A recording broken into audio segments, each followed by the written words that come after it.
first time that I ever saw this movie was the same night that I saw No Country for Old Men. Needless to say, it was one of the most influential nights of my cinematic life, and I have yet to see a movie that is so well paired with another one, such an incredible dynamic duo.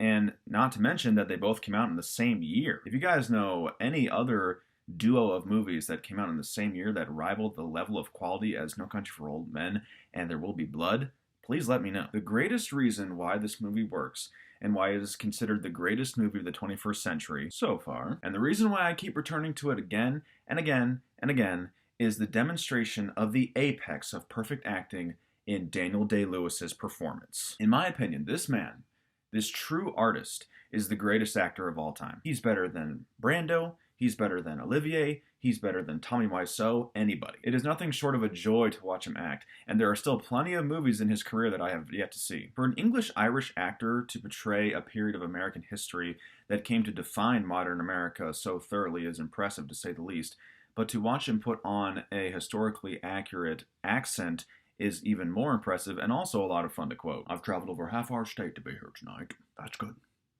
That's a good one. I know the quotes that I'm saying sound kind of arbitrary, but it's just fun to say anything really with his accent. It's also worth noting that this performance is the greatest performance of all time so far. Better than Marlon Brando in The Godfather. Better than James Dean in Rebel Without a Cause. Better than Robert De Niro in Raging Bull.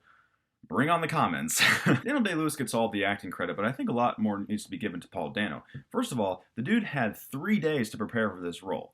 And considering the fact that he only had 72 hours, I think he did a pretty darn good job. I can't even do well on a math test with 3 days to prepare, much less portray a sociopathic preacher in an A-list Hollywood film. This movie has nice, luxuriously slow editing. Movies, specifically dramas, that have very few cuts are really nice because you can really draw yourself into the movie. It's more like watching a play rather than watching a film. A really good editor can predict exactly what you're thinking and exactly what you want to watch, and then splice together the film as such. For example, a character might say a certain line, and then the editor can predict what your reaction might be to that line, and then cut away to a character's reaction with a certain and appropriate amount of time in between those cuts. It's a very intuitive art, but when it's done correctly, man, is it effective. Paul Thomas Anderson, the brilliant director behind other films starring Daniel Day-Lewis, such as Phantom Thread, is the director of this masterpiece. And a staple of his films is a continuous stream of music that not only sets the tone, but is the tone. Right from the get-go in this movie, there's this cascading, falling line of strings that lets us know that we're not exactly in for a good time. It's almost like you've just fallen asleep,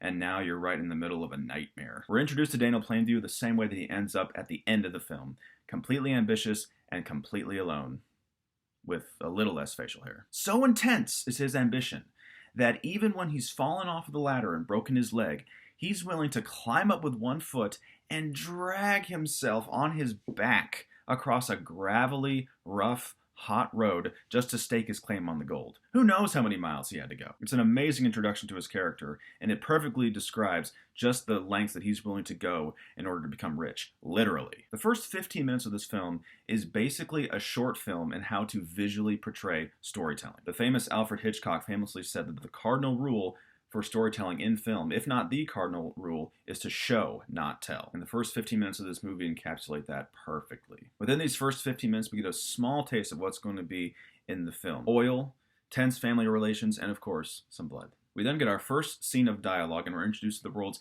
most well-behaved kid, HW. I mean, seriously, Plainview, what are you doing to keep this kid so quiet and in line? I mean, later he literally confides in HW that they are there purposely to deceive the Sunday family and that they're going quail hunting instead of there for oil. What are you doing? Parents everywhere want to know. Paul Sunday, the smarter and less slimy twin brother of Eli, solicits Daniel in order to make some money. He is a great example of how you should conduct business. Show some confidence, show some initiative, ask to sit down, and don't take no for an answer. At least he doesn't have the pretense of righteousness like Eli does, which is why probably Daniel hates Eli so thoroughly. Daniel hates the fact that there's another man out there who presents a false version of himself and is still successful through lies, just like him. There's definitely an element of self-hatred in Plainview. Plainview and HW make their way to the Sunday Ranch, and they con the Sundays essentially into saying that they are there for quail hunting, when in reality, they're there to scope out the land for the oil. Later, they're having dinner with the Sunday family, and Daniel asks to buy the entire place so that they can start drilling. However, Eli knows just what they're up to. It's kind of hard to tell on the first or the second or even the third viewing of this movie. In fact, it's probably not exactly presented in such a way that you're supposed to recognize it, but Daniel and Eli definitely understand each other. There's an understanding when they're at the table. Both of them are hugely ambitious. Both of them lie and present themselves in a fake and false way to get what they want. It's just that one man has the appearance of being righteous and a holy man, while the other guy is a little more straightforward. But it is this recognition that creates such a tense and thrilling dynamic and really pushes the rest of the story forward. The speech that Daniel Plainview gives to the citizens of Little Boston when he's first setting up shop and preparing to drill for oil was completely improvised by Daniel Day-Lewis. There are a lot of scenes in a lot of different movies that claim to be improvised, or at least there's a myth of everything being improvised, typically created by the fan base, but it's a little bit embellished. It wasn't strictly improvised. For example, in Full Metal Jacket, everyone praises R. Lee Ermey for the fact that the opening scene was improvised. Everything was improvised. It was amazing.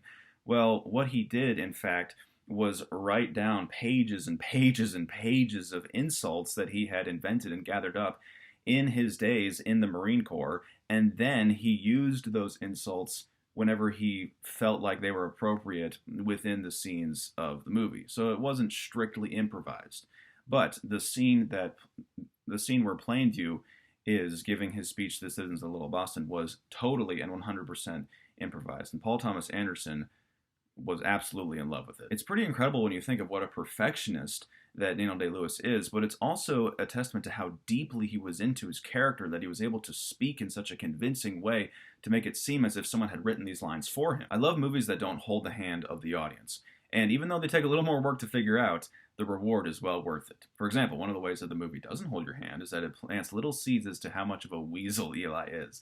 Like when the oil men are being introduced to the town, and they walk down the steps, and Eli is there to shake their hand, and one of them shakes his hand, but the other one just kind of bumps into his shoulder, and it just gives a little tiny picture of just how pathetic this character really is. And the seeds of Daniel and Eli's rivalry are further exacerbated just a short while later when Eli goes to visit Daniel in his hut. Remember when I said that one of the best ways to conduct business is to ask yourself to sit down? Well, Eli doesn't do that. He walks in, he just sits down, he asks Daniel to present him in a holy and reverent fashion in front of his many devoted followers, and he ignores Daniel when Daniel corrects him on proper oil terminology. The drill finally starts, Daniel completely ignores Eli's request, and Brahms' Violin Concerto in D, the third movement, is played at the beginning, right as the drill starts. And it's also the same piece that is played during the end credits. I think that's just a cool little bit of trivia, that this concerto starts right when Daniel enters into business, quite literally, and it also is played right at the end, when he finishes his business. I love how the dialogue is so realistic with arguments. Typically with arguments, there's a lot of sputtering, there's a lot of stuttering, people can't get their point across exactly right, but in movies, a lot of movies, everyone doesn't stutter, everyone knows exactly what they're going to say, they never trip over their words, they never backtrack, they don't do any of that real life stuff. And as a viewer, it's just not exactly relatable. I love the scene right after Joe dies where Daniel and Eli talk and they're overlapping each other.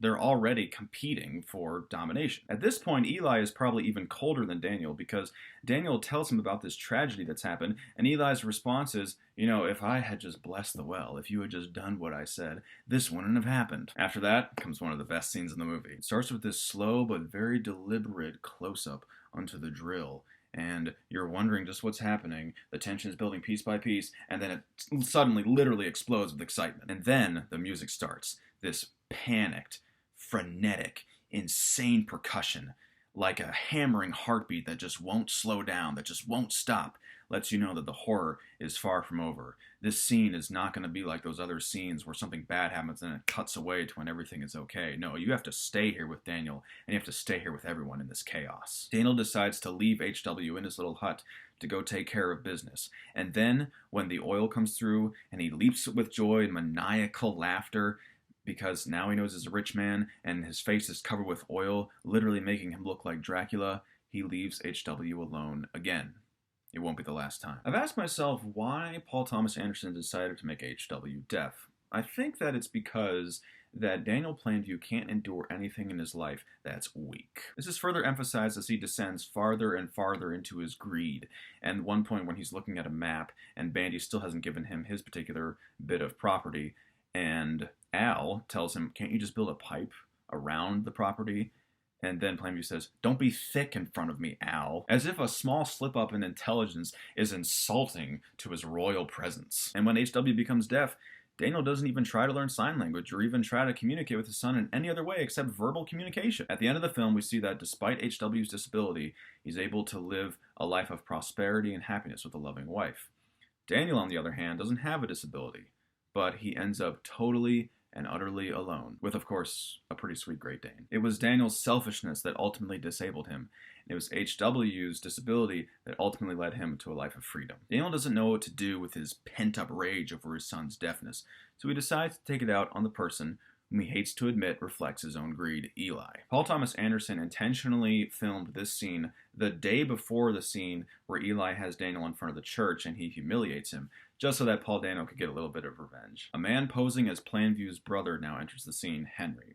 I think that Henry represents the last bit of Daniel's humanity. Plainview even admits that having Daniel there is like a second breath. It's like he can breathe a bit of a sigh of relief because a legitimate family member is there to help him out. But like his son, he's not exactly related to him. Henry brings out an extremely rare side of Plainview, some real vulnerability. And in the scene where they're sitting around a campfire, it could be argued that Plainview is actually reaching out for help. I can't keep doing this on my own with all these, people. First time I saw that, there was a strange mixture of laughter and total fear. Once Daniel figures out the truth and murders Henry, any humanity that he had is snuffed out. That's it. Now he is fully integrated into his greed and ambition. To atone for the sin of murder and to also get Bandy on his good side so that he can drill onto his land, Bandy tells him to come to the church to be saved. This is one of the greatest demonstrations of acting that I have ever seen. There's rage, there's humiliation, there's trying to suppress emotions, there's the inability to suppress them any longer, and just an explosion of emotion. It's just incredible how one man can be up there and display such communicable and easy to understand emotions, and you as the audience member know exactly what he's going through. After being baptized, Plainview stands up and shakes Eli's hand and says something inaudible, but we as an audience can only guess that it was something along the lines of, one of these days I'm going to bash your head in with a bowling pin and drink up your entire milkshake. I like the decision to do an incredibly long shot when HW returns from boarding school and Daniel goes up to hug him, almost as if we as an audience can't stand to watch such disingenuous affection. Daniel tries to make amends to his son and takes him out to a nice steak dinner, and then who should walk into the door but Tilford and company? And it is one of the few moments of levity in the film when Daniel decides to put a napkin over his head, almost as if to be like, okay, I'm still here, you don't have to pretend like I'm not your competitor, you don't have to pretend like I'm a nobody, stop embarrassing me in front of my son. You look like a fool, don't you, Tilford? Fast forward a few years. HW gets married to Mary, and Daniel is now a grumpy, miserable hermit who shoots furniture for fun. Daniel's unkindness and total desire for domination have completely consumed him, and he insultingly disowns HW, doing things like whistling at him to get his attention. There's a flashback scene that shows that Plainview still does truly care for HW, but he would never admit it to HW, and certainly wouldn't fully admit it to himself. HW ultimately gets the last laugh, though, because he literally can't hear when Plainview calls him a bastard from a basket. The climax of this movie, the last 15 minutes, is a masterclass in dialogue, acting, and screenwriting. To craft an ultimate showdown with foes that has layers of character motivation, exposed emotions, goes from 1 to 100 at an organic and believable pace, and even contain a little bit of comedy, takes talent. If you don't think that there's comedy in this scene, go ahead and try to convince me that Daniel standing up and shuffling around like a grandpa at a wedding isn't funny. Eli's true colors are finally revealed when Daniel asks him to admit numerously and openly that God is a superstition. At first, Eli says it to humor him and because he's in such desperate need of money, but after a while, you can see in his face that maybe he actually believes it. This scene also contains the best line in the movie. Now, unfortunately, the majority of the mainstream audiences still don't know about the genius of this movie, but I'm sure that no matter who you are, no matter how casual of a movie fan you are, you at least know this line. Drainage! No, not that one. This one. My straw reaches across the room and starts to drink your milkshake. I drink your milkshake! Apparently, Paul Thomas Anderson heard that line in a court hearing from that time and decided to incorporate it into the film. I love the camera work of slowly zooming into the scene where Daniel is literally chasing Eli to the back of the bowling alley, because as an audience member, you kind of know what's about to happen. You're trying to recede back, but the camera's forcing you to lean forward. Daniel is a millionaire. He has forced out anybody who's ever loved him, and he's vanquished his foe. He is indeed finished. There Will Be Blood is a modern-day masterpiece. It is one of the greatest films of the 21st century, if not the greatest. It has the greatest actor of all time. It has the greatest performance of all time. Please do yourself a favor and go see it. If you've heard rumors that it's boring, don't believe them. Just do yourself a favor and go see it. I can never see myself getting bored of this film. I've loved every minute of it ever since the first time I watched it, and I'm giving this masterpiece a 10 out of 10. So have you seen There Will Be Blood? What did you think about it? What are your comments on it? Let me know down in the comments below. Thank you so much, everybody, for watching. I truly appreciate it, and I'll see you on the next cinematic adventure.